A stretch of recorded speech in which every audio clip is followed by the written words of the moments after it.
Money गुरु की इस खास पेशकश में आप सभी का स्वागत है। मैं हूं स्वाति रायना। आप सभी को चिल्ड्रंस डे की बहुत बहुत शुभकामनाएं हम देते हैं। और इस बार का जो चिल्ड्रंस डे है वो आप अपने बच्चों के लिए बहुत खास बना सकते हैं उनको गिफ्ट्स देकर। अब ये गिफ्ट्स कैसे हो इस पर हम जरूर चर्चा करेंगे, क्योंकि ये गिफ्ट्स ऐसे होने चाहिए जो एक मजबूत फाइनेंशियल आपके बच्चे को दें।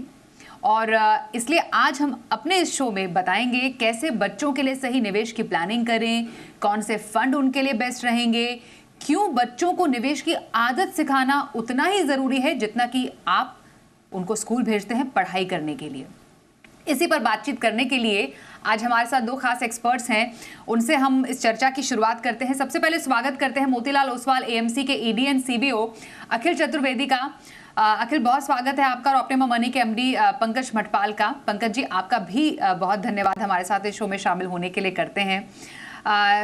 चिल्ड्रंस डे हम जानते हैं कि काफ़ी धूमधाम से हम मनाते हैं, ख़ासतौर पर बच्चों के लिए तो काफ़ी ज़्यादा एक्साइटिंग डे रहता है। लेकिन हम ज़रा थोड़ा फाइनेंशियल प्लानिंग के एस्पेक्ट से समझने की कोशिश करते हैं कि आखिरकार चिल्ड्रंस डे के मायने बच्चों के फ्यूचर के लिए क्या हो सकते हैं। अब हमें मालूम है कि बच्चे जाते हैं स्कूल में पढ़ाई करने के लिए, लेकिन पढ़ाई के साथ साथ वो जो लाइफ स्किल्स हैं, जो फाइनेंशियल अवेयरनेस के स्किल्स हैं, वो कितना सीख रहे हैं, ये ज़रा समझने की शुरुआत करते हैं। पंकज जी, आपसे अगर हम समझे पहले, मैं सबसे पहले इसी पर थोड़ा सा आपसे डिस्कस करना चाहती हूँ कि फाइनेंशियल एजुकेशन के फ़ायदे तो है ही बच्चों के लिए, लेकिन कैसे ये एक नींव बना सकते हैं एक ब्राइटर फ्यूचर के लिए। स्वाति जी नमस्कार, अखिल भाई नमस्कार।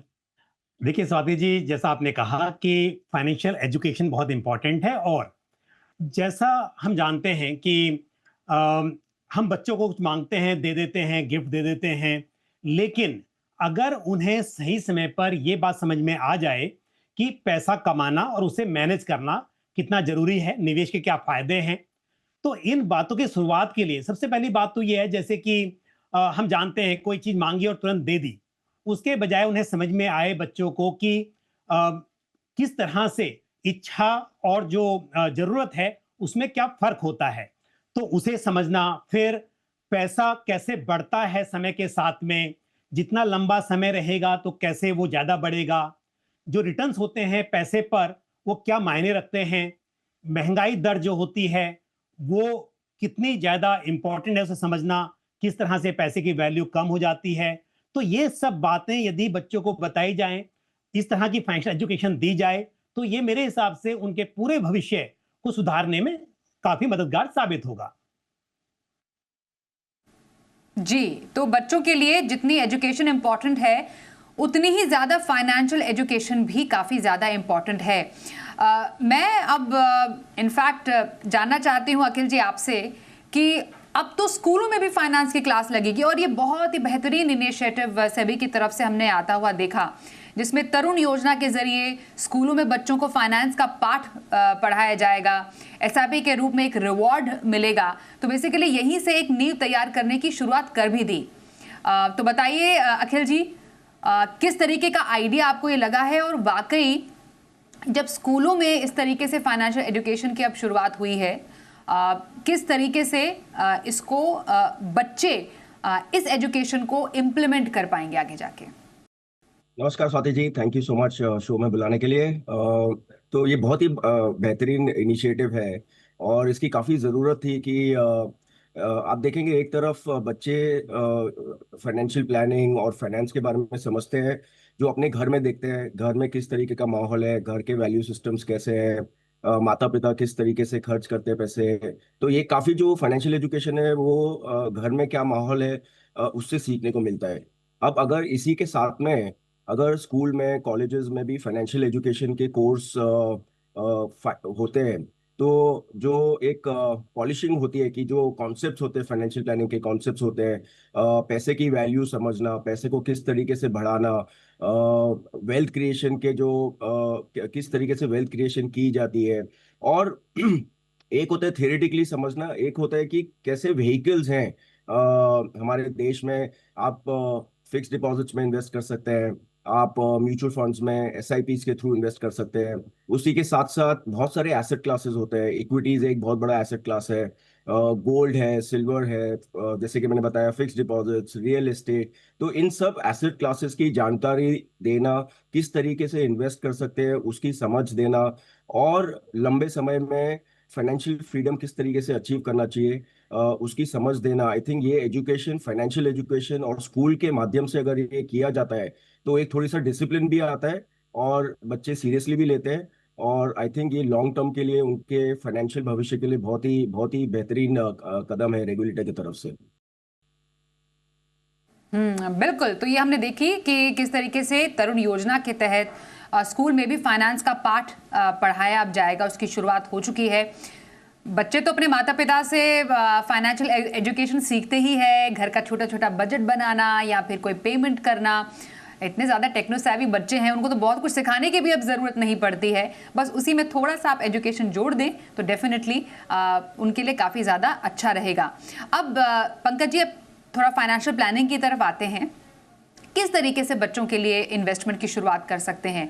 है तो बहुत सारे निवेश विकल्प, ट्रेडिशनल भी है और साथ ही म्यूचुअल फंड से जुड़े हुए भी हैं। शुरुआत कैसे होनी चाहिए? कि यदि बच्चों के लिए माता पिता निवेश कर रहे हैं तो सीधी सी बात है कि जो फाइनेंशियल गोल्स होते हैं मन में, वो यही होते हैं कि बच्चों की जो पढ़ाई है, हायर एजुकेशन है, उनकी शादी है, उसके लिए आपके पास सफिशिएंट पैसा हो। अक्सर देखा जाता है कि जो प्राइमरी एजुकेशन है, रेगुलर एजुकेशन है, उसके लिए तो जो आप अर्न कर रहे हैं उसमें से आप खर्चा करते हैं और वो चलता रहता है। लेकिन जब आपको प्रोफेशनल एजुकेशन की जरूरत पड़ती है तो बड़े पैसे की जरूरत पड़ती है। हायर एजुकेशन है, आजकल तो बच्चों को बाहर भेजने का भी चलन है कि आप फॉरेन एजुकेशन के लिए भेज रहे हैं तो उस पर और ज्यादा खर्चा हो सकता है। तो सबसे बड़ी बात तो ये समझना जरूरी है कि अगर आप सोचते हो कि किसी तरह की एजुकेशन का खर्चा आज 1 करोड़ रुपए है तो भविष्य में वो 1 करोड़ नहीं रहेगा और ज्यादा होगा।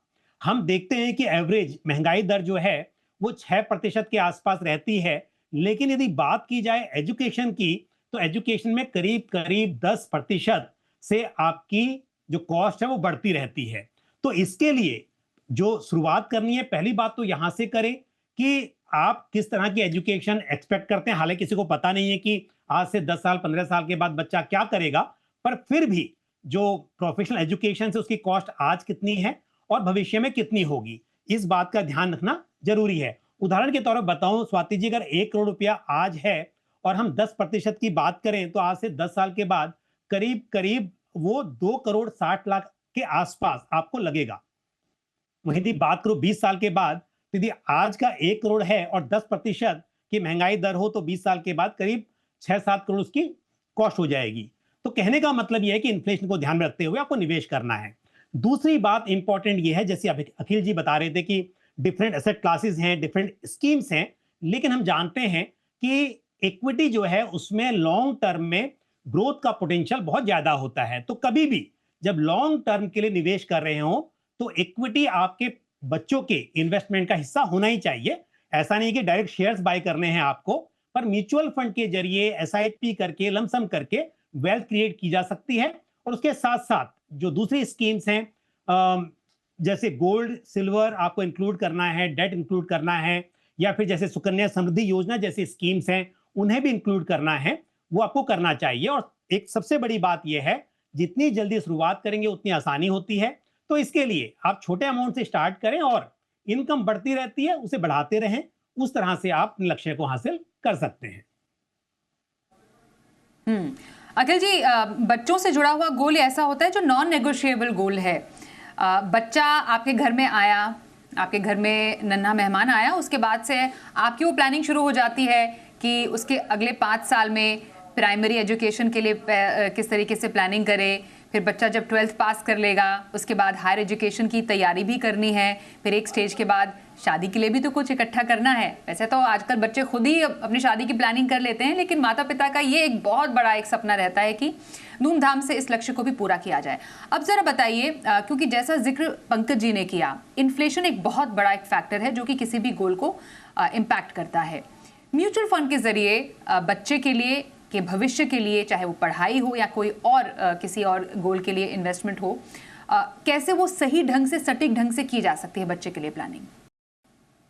हाँ जी, बहुत सही बात की है पंकज ने कि जो एजुकेशन का इन्फ्लेशन है वो एक्चुअली 5-6% नहीं है। एजुकेशन का इन्फ्लेशन जो है वो 10% के आसपास है। तो दो ही बड़े बड़े गोल्स होते हैं बच्चों के लिए पेरेंट्स के माइंड में। एक होती है एजुकेशन, हायर एजुकेशन, और एक होती है शादी। जिसमें तो ये दो ऐसे चीजें हैं जिसमें थोड़ा ज्यादा पैसा खर्च होता है या इन्वेस्ट होता है। तो इसकी प्लानिंग जितनी जल्दी की जाए उतना बेहतरीन है। मैं अपना पर्सनल एग्जांपल देके अगर बताऊं तो जैसे मेरे मेरे बच्चे अब थोड़े बड़े हो चुके हैं। एक मेरी बेटी 18 साल की और मेरा बेटा 21 साल का आज। जब ये पैदा हुए थे उसी समय पे मैंने इन दोनों के नाम पे अलग अलग SIP शुरू की थी म्यूचुअल फंड्स में। और क्योंकि उस समय पे सब छोटे थे बच्चे दोनों, तो ऑब्वियसली जो उनके गोल्स थे, पढ़ाई के जो गोल्स थे वो 10-15-20 साल दूर थे।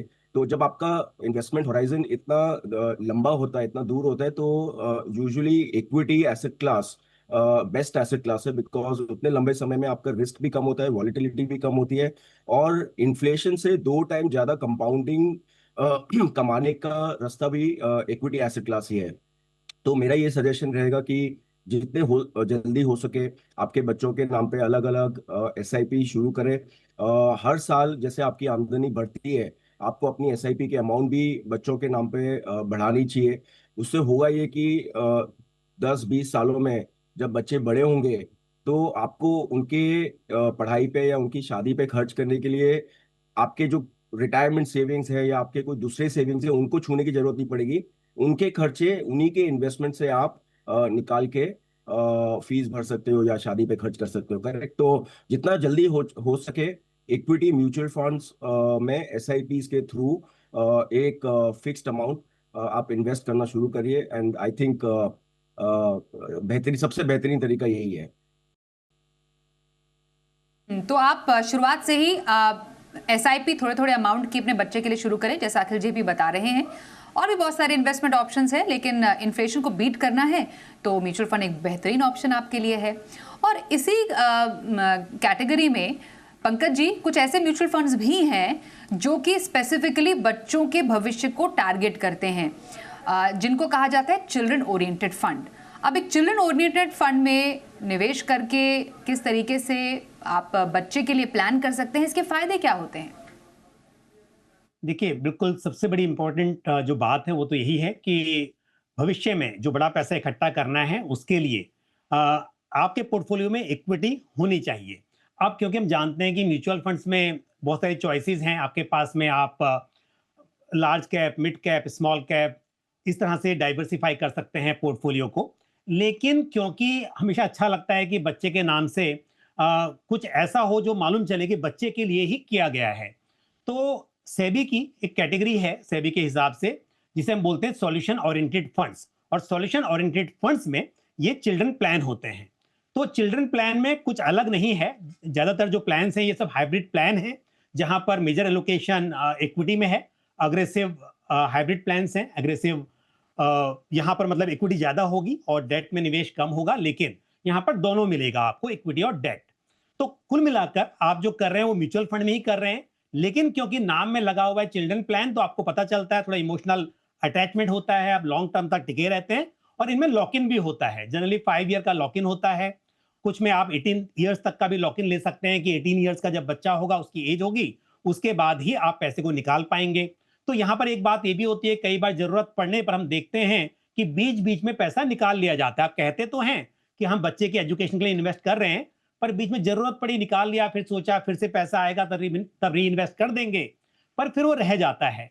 तो इसके लिए पोर्टफोलियो में वैसे तो आप सभी तरह के फंड्स के जरिए निवेश कर सकते हैं, प्लानिंग कर सकते हैं, लेकिन जो आपने पूछा कि ये जो प्लान होते हैं ये थोड़े से स्पेसिफिकली, इनका नाम में लिखा हुआ है चिल्ड्रन प्लान, तो यहाँ पर इमोशनल अटैचमेंट होता है और पेरेंट्स ये मानकर चलते हैं यहाँ निवेश किया हुआ है तो लॉन्ग टर्म तक यहाँ पर हम टिके रहेंगे। आप SIP भी कर सकते हैं, लमसम भी कर सकते हैं।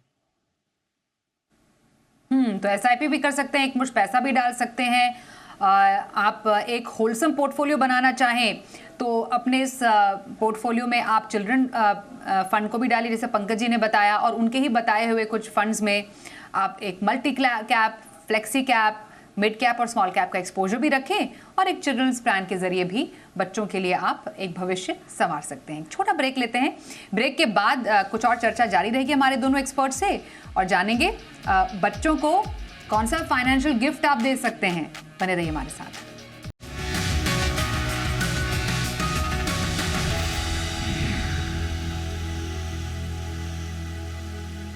तो आज हम बात कर रहे हैं कि कैसे आप बच्चों को निवेश की प्लानिंग सिखा सकते हैं। हमारे साथ मोतीलाल ओसवाल से अखिल चतुर्वेदी हैं, साथ ही ऑप्टिमा मनी से पंकज मटपाल से हम बात कर रहे हैं। अखिल जी ये बताइए, क्योंकि जब म्यूचुअल फंड में इन्वेस्टमेंट की बात आ रही है, पेरेंट्स तो यूजुअली अपने बच्चों के गोल्स के लिए एक एसआईपी की शुरुआत कर ही देते हैं, पर क्या बच्चे खुद भी म्यूचुअल फंड में डायरेक्टली इन्वेस्ट कर सकते हैं? खुद डायरेक्टली तो ऑफ कोर्स उनके नाम पे आप इन्वेस्ट कर सकते हो, बट गार्डियन होना जरूरी है। राइट, तो बच्चे इन्वेस्ट कर सकते हैं और आज की तारीख में तो छोटी छोटी एसआईपी भी शुरू हो गई है। आप 100 रुपये उसके नीचे भी आप एसआईपी शुरू कर सकते हो। तो जैसे बच्चे बड़े होते हैं, थोड़ा सा थोड़ी समझ आती है, मे बी 15 साल के आसपास, उस समय पे अगर आप उनको म्यूचुअल फंड्स की और अलग अलग स्कीम्स की अगर एजुकेशन दें, और जो भी आप उनको पॉकेट मनी देते हो, उस पॉकेट मनी में से आप उनको समझाए कि आप जो भी बचाओगे उसमें से आप उसको इन्वेस्ट करिए म्यूचुअल फंड्स में, एसआईपी में, तो वो उनके नाम पे खुद अपनी बचत कर सकते हैं। जैसे जब हम छोटे थे तो एक वो पिगी बैंक होता था, उसमें वो डालते थे कॉइन्स और छोटे छोटे नोट्स। वैसे वो पिगी बैंक में डालने की जगह पे किस तरीके से म्यूचुअल फंड्स में वो पिगी बैंक बना के इन्वेस्ट करना चाहिए, वो सिखाना जरूरी है। तो यस, कर सकते हैं। और पेरेंट्स के हेल्प से, डिस्ट्रीब्यूटर्स के हेल्प से ये भी डिसाइड कर सकते हैं कहाँ डालना चाहिए, कौन सी स्कीम में डालना चाहिए और उसके फायदे क्या है। एब्सोल्युटली। पंकज जी, बच्चे भी इनकम जनरेट करते हैं, हम देखते हैं बहुत सारे बच्चे कमाई भी करते हैं, जो चाइल्ड आर्टिस्ट होते हैं, उनको बाकायदा पेमेंट मिलती है, वो इनकम लेते हैं। उसमें क्या थोड़े से नियम है वो बताइए। तो कमाई करने वाले बच्चों की फाइनेंशियल प्लानिंग कैसी होनी चाहिए, और मोस्ट इम्पॉर्टेंटली बच्चों का जो अपना निवेश है उस पर कैसे टैक्स लगता है? देखिए, अगर बच्चों की खुद की इनकम है तो वो उनकी इनकम है, लेकिन अगर इनकम खुद उन्होंने अर्न नहीं की है, जैसे आपने एग्जांपल दिया चाइल्ड आर्टिस्ट का, चाइल्ड आर्टिस्ट हो यानी कि स्किल्स अनस्किल्स किसी तरह के काम से उन्हें पैसा मिलता है, तो वो उनका पैसा है, उन्हें उसका आईटीआर फाइल करना है। और जैसा हम जानते हैं जो भी इंडिविजुअल्स के लिए रेट एप्लीकेबल होते हैं, उसी तरह से उन्हें उस पर इनकम टैक्स देना होगा।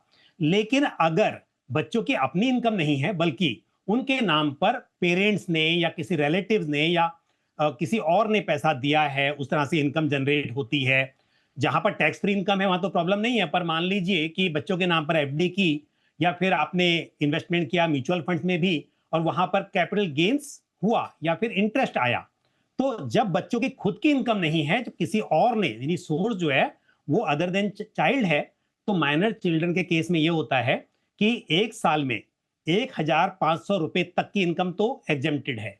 उसके ऊपर की जो इनकम होगी वो हायर अर्निंग पेरेंट की इनकम में ऐड होगी, चाहे वो माता ने पैसा दिया हो इन्वेस्ट करते समय, पर रिडीम किया उसके ऊपर जो कमाई हुई वो हायर अर्निंग पेरेंट, अगर मान लीजिए पिता की इनकम ज्यादा है तो उसमें ऐड हो जाएगी। दूसरी बात, जैसा मैंने पहले भी कहा, बच्चे की अपनी खुद की अर्निंग है तो उसको टैक्स बच्चे को खुद को देना है, वो पेरेंट की इनकम में ऐड नहीं होगा। दूसरी बात यह है कि अगर खुद की इनकम है तो इन्वेस्ट कैसे करें, रूल सेम है। बच्चे को तय करना है कि किस लिए वो इन्वेस्ट कर रहा है। माता पिता करते हैं तो वो पता है कि उनकी हायर एजुकेशन, शादी, वो गोल लेकर चलते हैं, पर बच्चों के केस में कुछ अलग भी हो सकता है। हो सकता है उन्हें कोई प्रोफेशनल इक्विपमेंट बाय करने हो, यदि वो आर्टिस्ट वगैरह हैं। कई बार आजकल सोशल मीडिया पर भी बच्चे काफी कुछ एक्टिविटीज करते हैं, अर्निंग करते हैं, तो उन्हें short term, medium term, long term goal set करने हैं, उस हिसाब से तय करना है। बट अगेन, म्यूचुअल फंड में सिर्फ इक्विटी ही की चॉइस नहीं है। म्यूचुअल फंड में आपके पास बहुत सारी चॉइसेस हैं। शॉर्ट टर्म में करना है तो डेट ओरिएंटेड फंड्स या फिर हाइब्रिड फंड्स में निवेश किया जा सकता है। अगेन, आपके पास 5 साल या उससे ज्यादा का समय है तो इक्विटी में एसआईपी करना बेहतर रहेगा। तो इसलिए बच्चों को भी गोल सेट करके उसमें इन्वेस्ट करना चाहिए और उस हिसाब से अपने गोल को अचीव करने पर ध्यान देना चाहिए। बिल्कुल। तो ये रहे कमाई करने वाले बच्चों की फाइनेंशियल प्लानिंग और कैसे लगता है बच्चों की बच्चों के निवेश पर टैक्स। अब मैं अखिल जी आपसे जानना चाहती हूँ, अगर बच्चों को आज के टाइम में कोई फाइनेंशियल गिफ्ट देना हो, क्योंकि नई पीढ़ी के बच्चे हैं, उनकी पसंद भी अब बदलती जा रही है, तो as a new age parent, new age पीढ़ी के लिए कौन से गिफ्ट आप सजेस्ट करेंगे? क्योंकि अपने पिछले 15-20 मिनट से इन्वेस्टमेंट्स और म्यूचुअल फंड्स और एसआईपी की बात कर रहे हैं, तो आई थिंक सबसे पहला गिफ्ट तो एसआईपी होना चाहिए। मेरे हिसाब से एसआईपी, और मेरे ख्याल से एक और बहुत बड़ा एस्पेक्ट है जिसपे ध्यान देना चाहिए, वो होता है इंश्योरेंस, हेल्थ इंश्योरेंस। तो फैमिली फ्लोटर प्लान लेके आपके बच्चों को भी प्रोटेक्टेड रखना चाहिए। अगर कुछ मेडिकल इश्यूज हो या इमरजेंसी हो तो उसके लिए इंश्योरेंस होना जरूरी होता है। तो ये दो बहुत बहुत ही कीमती गिफ्ट है जो सबसे पहले अगर आपको बच्चों को गिफ्ट देना है तो वही देना चाहिए। तो ये कुछ गिफ्ट है, अनोखे गिफ्ट जो आप बच्चों को दे सकते हैं। पंकज जी, आपकी लिस्ट में फाइनेंशियल गिफ्ट की बच्चों के लिए क्या होगा जो बच्चों को दे सकते हैं चिल्ड्रंस डे से चिल्ड्रंस डे तक? स्वाति जी, पहली बात तो जो अखिल जी ने भी कहा, बिल्कुल सहमत हो। दो गिफ्ट तो बिल्कुल हैं कि हेल्थ इंश्योरेंस तो बच्चों का होना ही चाहिए। कभी भी दुख तकलीफ है तो पैसे कमी की वजह से उनका इलाज नहीं हो पाया, ऐसा बिल्कुल ना हो, तो ये बड़ा अच्छा गिफ्ट होगा। दूसरी बात, एसआईपी का जिक्र किया, ये बहुत ही इंपॉर्टेंट है। पर उसके अलावा मैं कहूंगा, अगर गर्ल चाइल्ड है तो पोर्टफोलियो में सुकन्या समृद्धि योजना भी हो तो ये अच्छा रहेगा। उसके अलावा बच्चों को सीख देनी है तो एक तो बोर्ड गेम मुझे जो अच्छा लगता है वो है द गेम ऑफ लाइफ। वो बच्चों को आप उसके जरिए फाइनेंशियल प्लानिंग सिखा सकते हैं। और साथ में कुछ बुक्स, एक तो आरबीआई की वेबसाइट पे आपको फ्री बुक मिल जाती है मनी कुमार के नाम से, काफी अच्छी ई बुक है, वो हो सकती है। या फिर आपको बाय करनी है तो बीरबल तेनाली एंड इन्वेस्टमेंट सूत्रा, ये हमारे एक फाइनेंशियल प्लानर ही हैं विनायक सप्रे, उन्होंने लिखी है, तो ये भी अच्छी किताब है, इसे आप बच्चों को गिफ्ट कर सकते हैं। और एक लास्ट में जरूर कहूंगा कि एसआईपी का जिक्र मैं इसलिए भी हमेशा कहता हूं, आप देखिए एफडी में आप आज निवेश करेंगे और हम अभी टैक्स की बात कर रहे थे, उसका इंटरेस्ट आएगा तो पेरेंट्स की इनकम में ऐड होगा और आपको टैक्स अभी पे करना पड़ेगा। एसआईपी कर रहे हैं जब बच्चा माइनर है, लेकिन क्या होता है, अभी आप एसआईपी कर रहे हैं, पैसा निकालने वाला अभी तो है नहीं। अगर 18 साल का बच्चा हो गया, भले आपने इन्वेस्ट आज किया है, बच्चा 18 का हो गया, मेजर हो गया, उसके बाद पैसा निकालेंगे तब वो आपकी इनकम में नहीं जुड़ेगा। तो ये भी फायदा है कि एसआईपी के जरिए आप म्यूचुअल फंड के जरिए निवेश करते हैं तो हर साल टैक्स नहीं पे करना पड़ता है, वो करना पड़ता है रिडम्पशन पर। और रिडम्पशन तो आप लॉन्ग टर्म की प्लानिंग कर रहे हैं तो भविष्य में होगी, तो इसके लिए टैक्स प्लानिंग के हिसाब से भी म्यूचुअल फंड में एसआईपी करना और इन्फ्लेशन को बीट करने के हिसाब से भी इन्वेस्ट करना बेहतर साबित हो सकता है। जी, तो ये रही आपके लिए बच्चों के प्लानिंग निवेश की, और इस पर चर्चा करने के लिए अखिल जी और पंकज जी, आप दोनों का हम करेंगे बहुत धन्यवाद। साथ ही इस बुलेटिन में और इस शो में बस इतना ही, बस एक छोटा सा ब्रेक लेंगे, खबरें जारी रहेंगी। देखते रहिए जी बिजनेस।